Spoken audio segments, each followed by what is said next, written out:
welcome back to Joe and Di's Allotment channel. It's now week 2 of September. So yeah, and what we're going to be doing today is these are the first tomatoes we actually put in. So I'm going to clear the whole of this side, I think, probably round to the L. Take them out completely. And the red ones we can sort of use straight away, but the green ones I'll just put in a box, and we'll put them on top of the one of the kitchen cupboards, and they'll ripen up in their own time. They're probably not as tasty as the ones that have ripened on the vine, but we can still utilise them, put them in cooking or whatever. Yeah, so they'll still be, we still use them, we won't sort of waste them. We'll clear this side completely. There's some basil in there as well, which we can dry, and we've still got peppers growing, which is still producing, looking good, starting to change colour. So yeah, so we'll take out the basil and dry that as well. And what I'll do is I'll clear the whole side completely, and we'll plant some stuff in here for use in sort of autumn and winter. Spinaches and maybe a bit of rocket, some parsley and coriander. We'll put those in here as well. Little peppers are doing well as well. These little peppers are starting to ripen. These are hot variety. So once they've all ripened, I think we've got some down the allotment as well. We'll have a look and see if we can produce some of our own chili powders here. See how hot it is. I think it's a very hot variety, so me and Di don't really like eating the really hot ones, but we don't mind chili. A little bit of a half a teaspoon of chili in a chili con carne is probably strong enough for us, so we'll probably dry those off and powder them. So we do that with those. Yeah, we've still got stuff to maybe clear another bed at the allotment this week as well. Got some spring onions and other stuff in modules to plant out, so we can plant those out.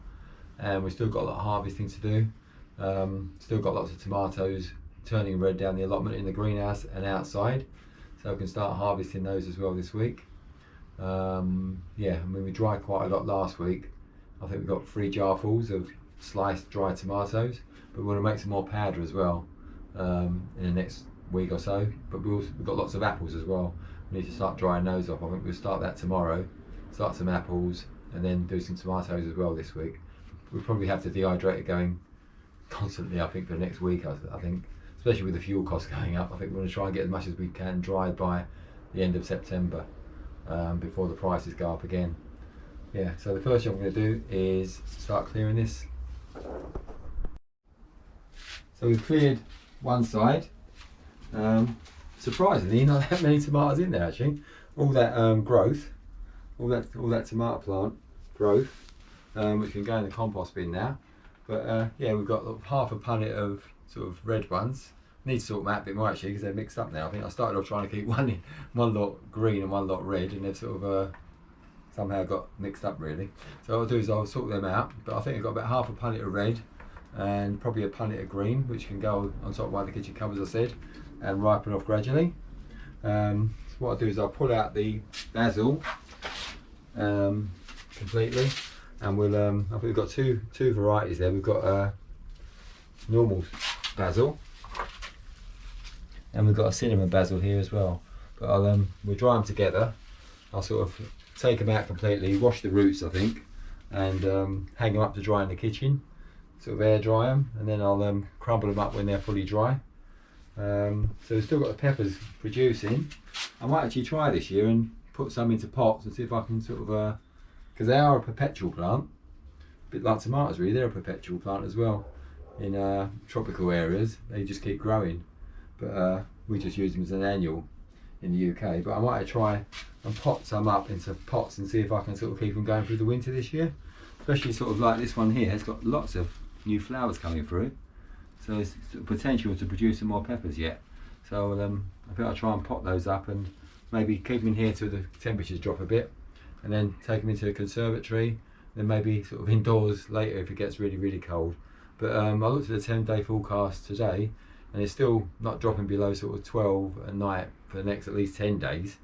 So we're okay. So that's why I want to put stuff into the greenhouse now, so they can get established, and then once the temperatures do start dropping, they'll sort of still grow on in the greenhouse for quite a while. It keeps the temperature up from outside by sort of 3 degrees, 4 degrees above the outside temperature. So yeah, so what I'll do next, I think, is I'll clear the side as well, up to the sort of side there. We did put some, what are they called? Huh? Aubergines. Aubergines, that's the word.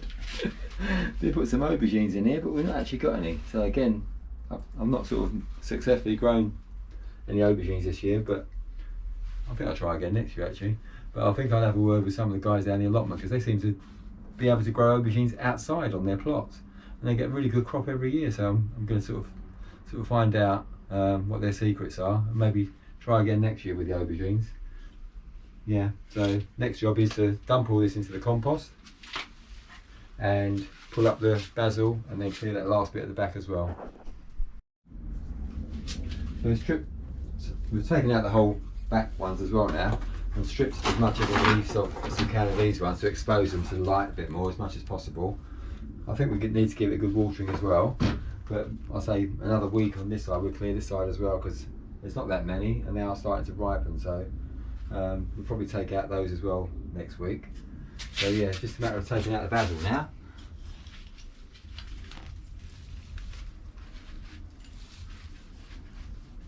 So yeah, I'll take them out, take them indoors and give them a good wash, and then we'll hang them up to dry. Oh, you can give off a nice aroma. It smells lovely, doesn't it? Mm. Powerful smell. And these are the cinnamon ones. These are slightly different. I think there's a bit of a sweeter smell, I think, than the other ones. Perhaps we should keep them separate when we dry them. Drop as much of it outside as we can. Little sticks on here.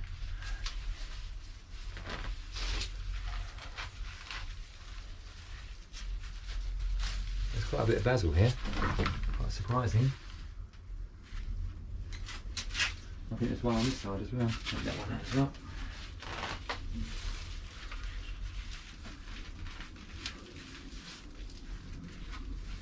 So what I'll do is now I'll dig this side over and then get it ready for replanting. I'll replant something in there a little bit later.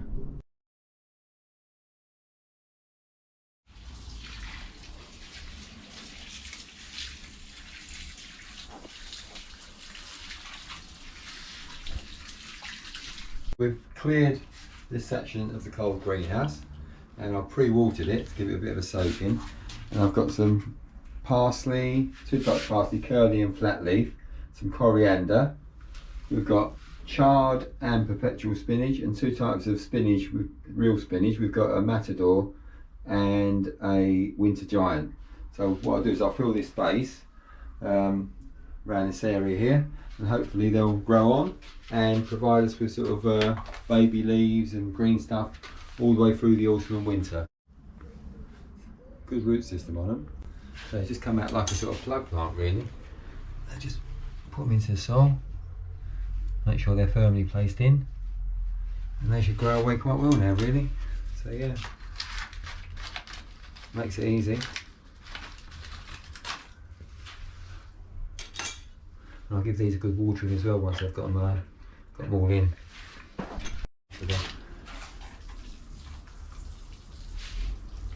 So that's one crop out and one crop in. So hopefully these will get away quite well.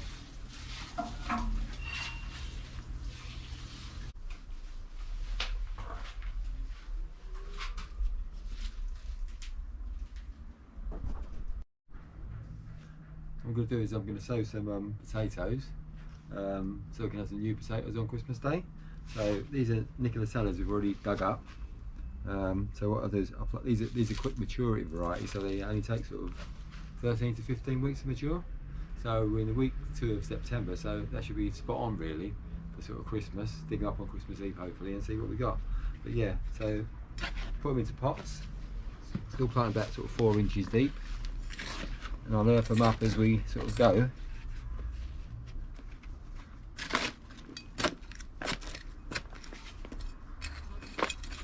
So I'll keep these outside. Keep these outside as long as possible. and once it sort of, if we do start getting sort of frosty nights, I'll put them into the cold greenhouse for a while, and if it gets even colder and colder, I'll cover them over with some you know, covering of some sort just to keep them warm during the night, and we'll see how they go. I'm putting 2 in these small pots. I'm not aiming for sort of large potatoes, even if they're sort of, you know, quite small, just for boiling. That'd be perfect for us really. So yeah, I'll earth these up as we go and see how we get on.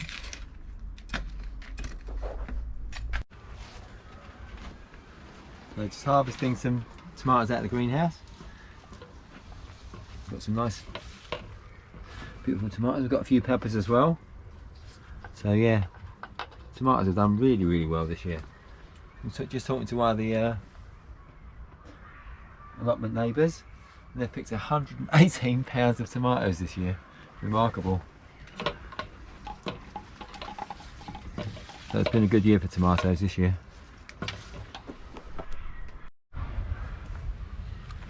Let's go harvest one of these cabbages. They're not huge, but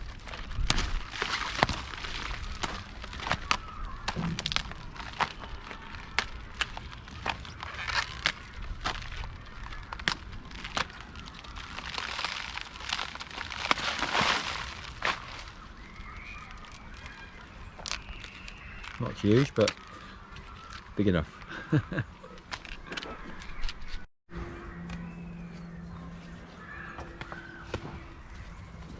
Just picking some of these late sown French beans. Should get quite a little few here.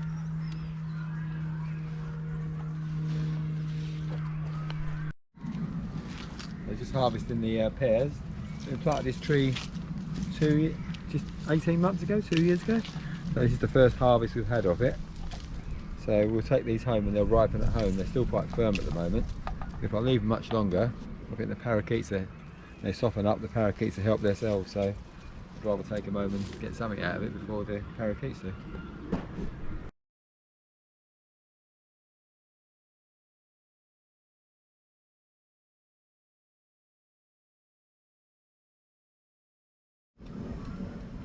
So this is the last of the second earlies, Nicola salad. So we've got quite a few there. We've got one last one to do, and then we're on the main crop. But we're not holding our breath for the main crop. It's been well, we started getting rain now actually. We had a good downpour of rain last night, but a little too late really. As you can see, they've all died off. So we're not holding our hopes up for a massive crop from the main crop this year. But yeah, I mean the second earlies haven't done too badly. They've done okay, and they're nice tasty potatoes, so we like these. So this is the last one.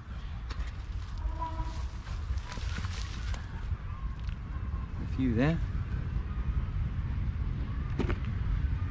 Even the small ones we use. I like to put them away. That's not a bad size.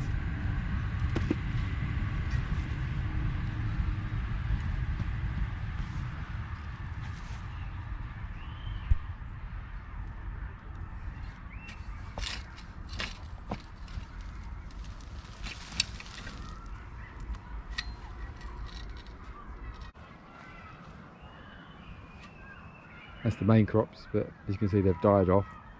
We'll start digging up in there probably another week and a half, 2 weeks time. They've cleared that. Now we've got just the 3 beds of main crop to go, and some main crop down the other end as well on the other plot. So yeah, I mean this area we're going to start clearing now. Give it a good weeding and turn it over a few times I think, because we want to sort of board off that area where the Jerusalem artichokes are to stop them coming this way, and make this into the new strawberry bed here. So we'll get on with that in the next few weeks I think. We'll start doing that, moving the strawberries up, take out the old ones and keep the new ones and start putting them in. Yeah, we can start doing that. That's the job to do. Pumpkins are coming on well, and the butternut squash is just now starting to change colour. It's good we're getting some rain now, but wish we'd had it a month ago really. But yeah, never too late. But yeah, so hope you've enjoyed the video this week. So it's basically still clearing up, but we're still starting to sort of put stuff in as well for the autumn and winter. Hope you found it informative. Give us a thumbs up if you've enjoyed the video, and leave us some comments or suggestions at the bottom. And if you'd like to follow our journey into week 3 of September, please use the subscribe button at the bottom and follow our journey through the year. Our aim is to sort of show you how we grow stuff, how we process and store it, and some recipes as well. So if you'd like to follow our journey, please use the subscribe button and follow us. Thank you for watching.